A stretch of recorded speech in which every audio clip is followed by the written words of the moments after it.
নমস্কার। Olympic YouTube চ্যানেলে কৃষ্ণলীলার ধারাবাহিক পর্বে আপনাকে স্বাগত জানাই। আজকের পর্ব রণছোড় শ্রীকৃষ্ণ। চ্যানেলে যারা নতুন তাদের অনুরোধ জানাবো চ্যানেলটি সাবস্ক্রাইব করে কৃষ্ণলীলার ধারাবাহিক পর্বগুলি শ্রবণ করুন। আসুন আজকের পর্ব শুরু করি। ভগবান শ্রীকৃষ্ণ ইক্ষ্বাকু বংশের প্রখ্যাত রাজা মুচুকুন্দকে কৃপা করলেন। তিনি ভগবানকে প্রদক্ষিণ করলেন এবং তারপর সেই গিরিগহ্বর থেকে বেরিয়ে এলেন। গিরিগুহার বাইরে এসে তিনি দেখলেন মানব জাতি আশ্চর্য রকম ক্ষয়প্রাপ্ত হয়ে বামনাকৃতি লাভ করেছে। গাছপালাও সেই রকম আকারে অনেক ছোট হয়ে গেছে। রাজা মুচুকুন্দ তখনই বুঝতে পারলেন যে কলিযুগ চলছে। অবশেষে তিনি গন্ধমাদন নামে এক পর্বতে এসে পৌঁছলেন।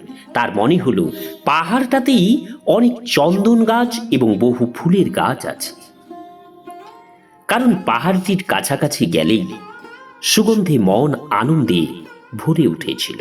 অবশিষ্ট জীবন কৃচ্ছ সাধন এবং কঠোর তপশ্চর্যা পালনের উদ্দেশ্যে সেই পার্বত্য অঞ্চলেই তিনি বাকি জীবন অবস্থান করতে মন স্থির করলেন। হিমালয় পর্বতের সবচেয়ে উত্তরে ভগবান নরনারায়ণ ঋষির আবাস অবস্থিত বলে মনে হয়। বদরিকাশ্রম নামে এই স্থানটি আজও বর্তমান রয়েছে। সুখ দুঃখাদি জড় জাগতিক সকল দ্বন্দ্বকে ভুলে গিয়ে রাজা মুচুকুন্দ সেই বদরিকাশ্রমে সম্পূর্ণভাবে কৃষ্ণ ভাবনায় নিয়োজিত হলেন। ভগবান শ্রীকৃষ্ণ মথুরাপুরীর উপকণ্ঠে অবস্থিত হয়ে কাল যবনের সৈন্যদের সঙ্গে যুদ্ধ করে একের পর এক তাদের বধ করেন। যুদ্ধ শেষ হলে নিহত সৈন্যদের থেকে সকল মূল্যবান দ্রব্যগুলি তিনি সংগ্রহ করেন। তারপর তার নির্দেশে সেইগুলি বিশিষ্ট লোকেরা গোযানের সাহায্যে দ্বারকায় নিয়ে যান। ইতিমধ্যে জরাসন্ধ আবার 23 অক্ষৌহিনী সেনাবাহিনী নিয়ে আরও ব্যাপক আকারে মথুরাপুরী আক্রমণ করে। জরাসন্ধের বিশাল সামরিক বাহিনীর 18তম আক্রমণ থেকে মথুরাপুরী রক্ষা করা এবং অযথা সৈন্য হত্যা রোধ এবং অন্যান্য গুরুত্বপূর্ণ কাজের উদ্দেশ্যে শ্রীকৃষ্ণ যুদ্ধক্ষেত্র পরিত্যাগ করে চলে গেলেন। প্রকৃতপক্ষে তিনি আদৌ ভীত হননি, কিন্তু জরাসন্ধের অপরিমেয় সেনা এবং বিপুল সমর সম্ভারের ভয়ে ভীত এক সাধারণ যোদ্ধার ভূমিকা নিয়ে তিনি তাদের ছলনা করলেন। বিনা অস্ত্রেই তিনি সংগ্রাম স্থল ত্যাগ করে কমল দলের মতো সুকোমল পদেই বহুদূর পথ অতিক্রম করলেন। তখন জরাসন্ধ মনে করল এবারকার মতো যুদ্ধে তার সামরিক বল দেখে শ্রীকৃষ্ণ এবং বলরাম অত্যন্ত ভীত হয়ে পড়েছে এবং তাই তারা যুদ্ধক্ষেত্র থেকে পালিয়ে গেছে। তাই সমস্ত রথী অশ্বারোহী এবং পদাতিক সেনাবাহিনী নিয়ে জরাসন্ধ তাদের অনুসরণ করল। জরাসন্ধ শ্রীকৃষ্ণ এবং বলরামকে সাধারণ মানুষ বিবেচনা করে তাদের কার্যের মূল্যায়ন করতে সচেষ্ট হল।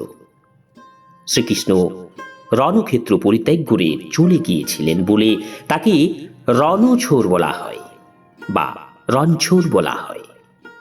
তাই গুজরাটে রণছোড়জির নামে বহু কৃষ্ণ মন্দির আছে। সাধারণত বিনা যুদ্ধে রণক্ষেত্র পরিত্যাগকারী রাজাকে কাপুরুষ আখ্যা দেওয়া হয়, কিন্তু বিনা যুদ্ধে শ্রীকৃষ্ণ যখন রণক্ষেত্র ত্যাগ করার লীলাভিনয় করেন, ভক্তরা তখন শ্রীকৃষ্ণকে পূজা করেন। অসুররা সব সময়ই শ্রীকৃষ্ণের ঐশ্বর্যের পরিমাপ করতে চায়। ভক্ত কিন্তু ভগবানের বিভূতি এবং ঐশ্বর্যের পরিমাপে সচেষ্ট নয়। ভক্ত সবসময় ভগবানের শরণাগত এবং ভগবত সেবায় নিযুক্ত। শুদ্ধ ভক্তের পদাঙ্ক অনুসরণ করে আমরা জানতে পারি যে সামরিক বলের ভয়ে ভীত হয়ে রণছোড় শ্রীকৃষ্ণ রণক্ষেত্র ত্যাগ করেননি, পক্ষান্তরে অন্য উদ্দেশ্য সাধনের জন্য তিনি রণক্ষেত্র ত্যাগ করেছিলেন। সেই উদ্দেশ্যটি যা ভবিষ্যতে প্রকাশিত হবে তা হচ্ছে তার ভাবী প্রথম পত্নী রুক্মিণী দেবীর পাঠান গোপনীয় পত্রটির জন্য উপস্থিত থাকা। এইভাবে রণক্ষেত্র ত্যাগ করে শ্রীকৃষ্ণ তার সরসচর্যের একটি ঐশ্বর্য প্রদর্শন করলেন। শ্রীকৃষ্ণ হচ্ছেন পরম বলবান, পরম সম্পদশালী, পরম যশস্বী, পরম জ্ঞানী ও পরম সুন্দর। সেই রকম শ্রীকৃষ্ণ হচ্ছেন পরম ত্যাগীও। শ্রীমদ্ভাগবতে স্পষ্ট উল্লেখ আছে, যথেষ্ট সামরিক শক্তি থাকা সত্ত্বেও শ্রীকৃষ্ণ রণক্ষেত্র ত্যাগ করে চলে যান। সামরিক বল ছাড়াই, এমনকি শ্রীকৃষ্ণ স্বয়ং একাই অনায়াসে জরাসন্ধের সামরিক শক্তিকে পরাস্ত করতে সমর্থ, যা আগে 17 বার তিনি করেছেন। এই জন্য রণক্ষেত্র ত্যাগ হচ্ছে শ্রীকৃষ্ণশ্চর্যের চরম বৈরাগ্যের একটি দৃষ্টান্ত। বহু দূর চলার পর শ্রীকৃষ্ণ এবং বলরাম দুই ভাই অবসন্ন এবং ক্লান্ত হওয়ার ছলনা করলেন। এই অবসাদ থেকে মুক্তির উদ্দেশ্য সমুদ্র পৃষ্ঠ থেকে কয়েক মাইল উঁচু এক সুউচ্চ পাহাড়ে তারা উঠলেন।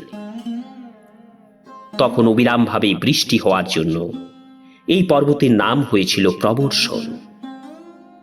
ইন্দ্র প্রেরিত মেঘ দ্বারা সর্বদাই এই পর্বত শৃঙ্গ আচ্ছাদিত থাকত।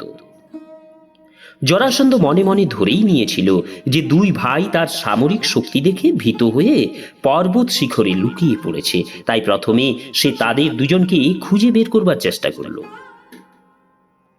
দীর্ঘকাল তাদের খুঁজবার পর ব্যর্থ হয়ে সে পর্বত শৃঙ্গের চারিদিকে আগুন ধরিয়ে দিয়ে তাদের ফাঁদে ফেলার চেষ্টা করল।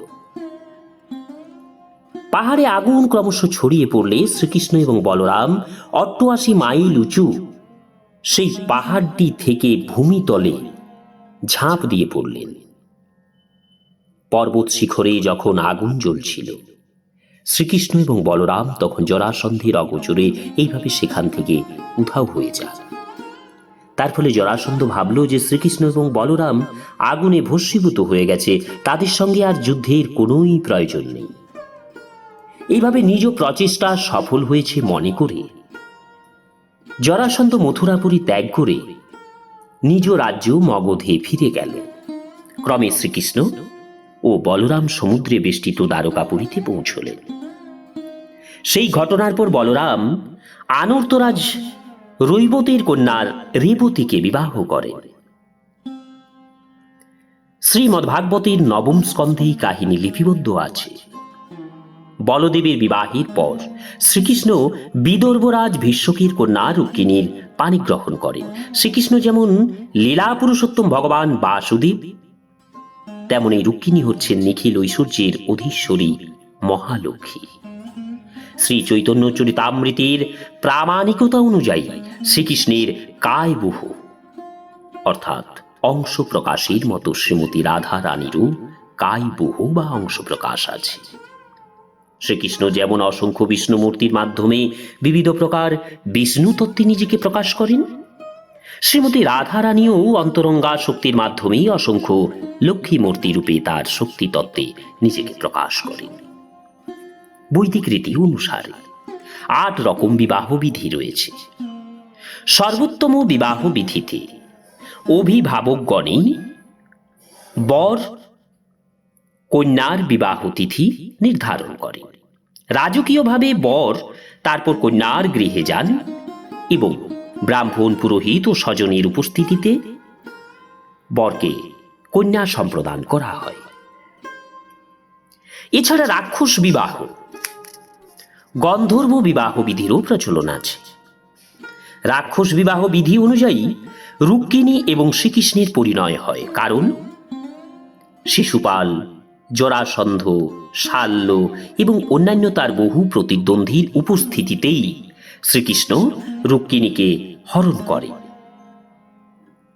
গরুর যেমন অসুর কুলের কাছ থেকে অমৃতের পাত্র ছিনিয়ে নিয়েছিলেন, ঠিক সেই রকম রুক্মিণীকে শিশুপালের কাছে সম্প্রদানকালে শ্রীকৃষ্ণ বিবাহযোগ্য স্থল থেকে রুক্মিণীকে ছিনিয়ে নিয়ে চলে যান।